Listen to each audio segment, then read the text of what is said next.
Do you guys like my setup? No? Okay.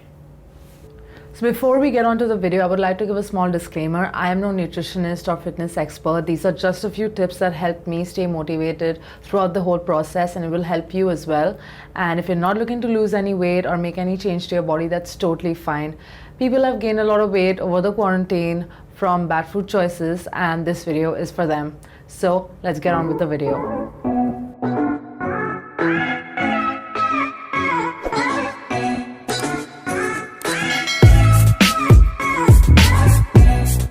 So I started to gain weight from the age of 12. That's when I left Bharatnatyam, and I started to eat a lot of junk food.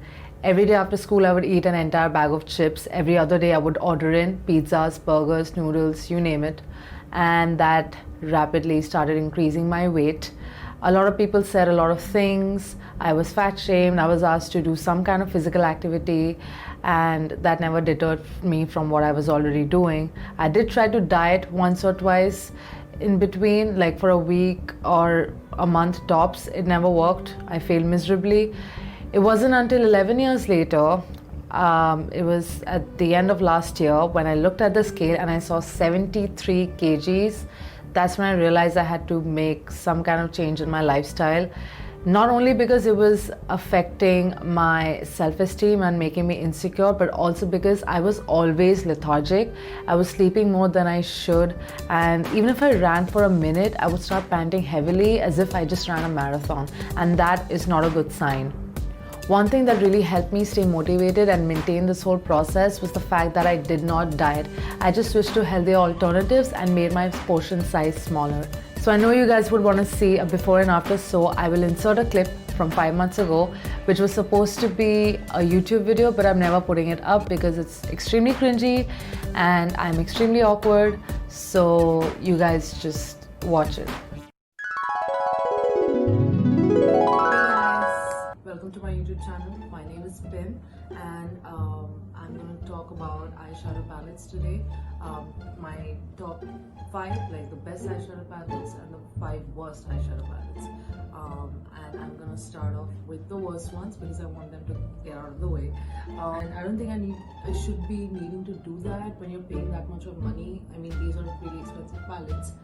So that threw me off a little bit. I'm not really mad about the mattes, they blend really well, but if I'm paying so much for a palette, I want all the shades to work together, you know.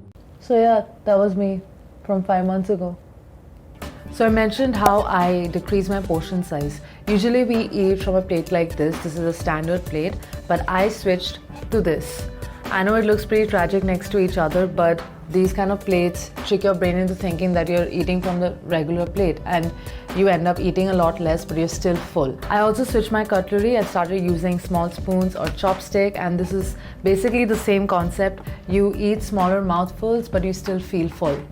Carbs and fats are not your enemies. Please don't eliminate them from your diet.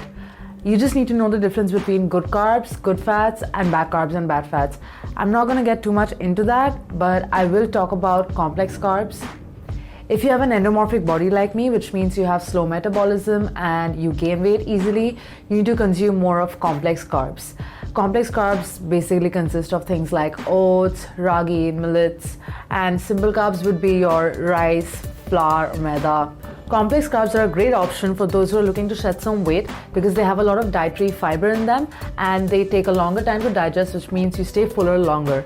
Simple carbs, on the other hand, digest really quickly and they spike your insulin and blood sugar levels, which means you feel hungry quicker. I would highly suggest that you have at least one fruit a day and include flax seeds and chia seeds to your diet. And even though they sound like fancy names, they're really not. I have a packet of flaxseed right here. This is like $40, and this will last you a month and a half because you only need like 1 tablespoon. You can just sprinkle it over whatever meal you're having for breakfast, lunch, or dinner, and this will help you digest that food a lot better. Alright, so the next point will make you want to roll your eyes at the back of your head, but you need to drink a lot of water.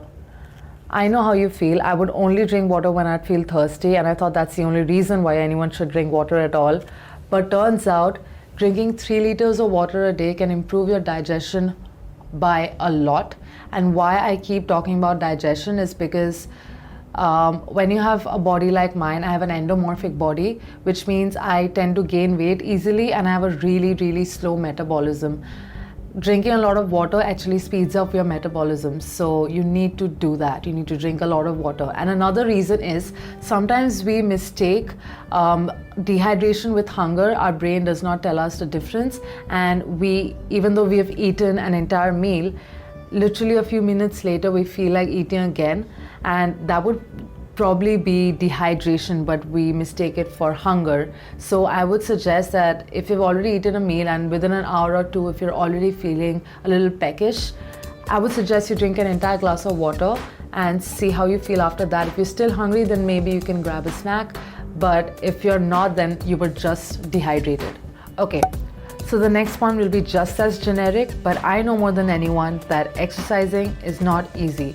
But when people say that your weight loss consists of 80% diet and 20% exercise, they are not wrong. That 20% is actually very important. It really does speed up the whole process by a lot. And initially when I would exercise, just doing a 5-minute treadmill run would make me want to collapse and die. So I know what it feels like. The idea is to start small and then gradually increase your time. So the first day you do it for just 5 minutes. See if you can do it for 5 minutes. And if you can, do it for a couple of days for only 5 minutes and then gradually keep increasing. And that's how you get on with it. Now I can do 2 hours of cardio, hit intervals, weight training, everything. So it will happen gradually. Don't try to push yourself and do an entire hour of exercising. The first day you start, you're going to give up very quickly because your body will not be able to take it. Okay, hear me out. One thing that actually helped speed up this entire process more than anything else is the fact that I completely cut off outside food, restaurant food, junk food, what have you. I just stopped having them. And I'm not asking you to do the same, but I would ask you to avoid it as much as possible. What I did was, if I had a craving for a specific dish, I would just make it at home.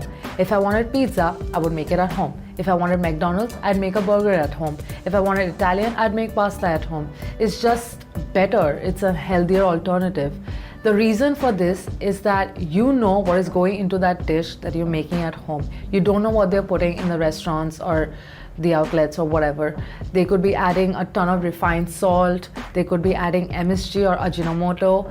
They could be cooking in really bad oil. So to avoid all of that, I think it's a much better option if you can just make it at home. And if you feel like it's too bland, just spice it up with different kind of spices and herbs. That way you can make your food more flavorful and you won't feel like the healthy food that you're eating is too bland. Alright, so before I end this video, I would like to give a few bonus tips. I do something called intermittent fasting. That means 16 hours of fasting before the next meal. And I eat my last meal at 7 p.m. My dinner is at 7 p.m. and then I don't eat anything till the next morning, which is when I have my breakfast at 10 a.m. So yeah, that helps a lot because your body also needs time to relax, because even when it's digesting, it's at work. So I give my body time to relax. I've also completely cut down on sugar. I have switched completely to stevia or honey or agave nectar, and I also don't take refined salt or table salt. I go for rock salt, black or Himalayan pink salt, and that has helped a lot. If you think drinking 8 glasses of water is way too boring, then you can just add flavor to it, like lemon or any fruit of your choice, mint. Just make it flavorful, and that way you're getting the hydration, but it's also not boring old H2O. One last thing before you go, this is kind of a myth buster. You walk down any aisle at the grocery store and you will see all these diet foods, fat-free, sugar-free, gluten-free. I even saw some brands make gluten-free potato chips when potatoes don't even have any gluten to begin with. Bruh. These are just marketing tactics.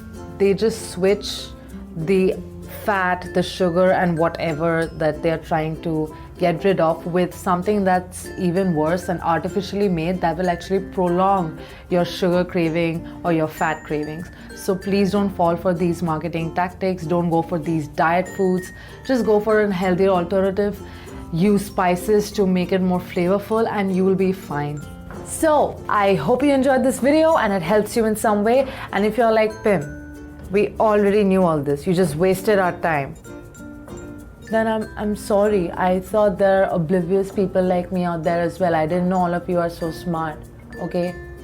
In all seriousness though, I hope at least one of these tips help you, and I just want to say that you are your own judge. Don't be influenced by anyone else. You decide when you want to start, and if you think that you're going too much towards the unhealthy route and you want to come back and be fit, go for it. Start small and then gradually build. And so I hope you liked this video. If you liked it, leave a like, subscribe. It's so weird to say all of that. Leave a comment down below letting me know what kind of video you would like to see next, and I will see you guys on the next one. Bye.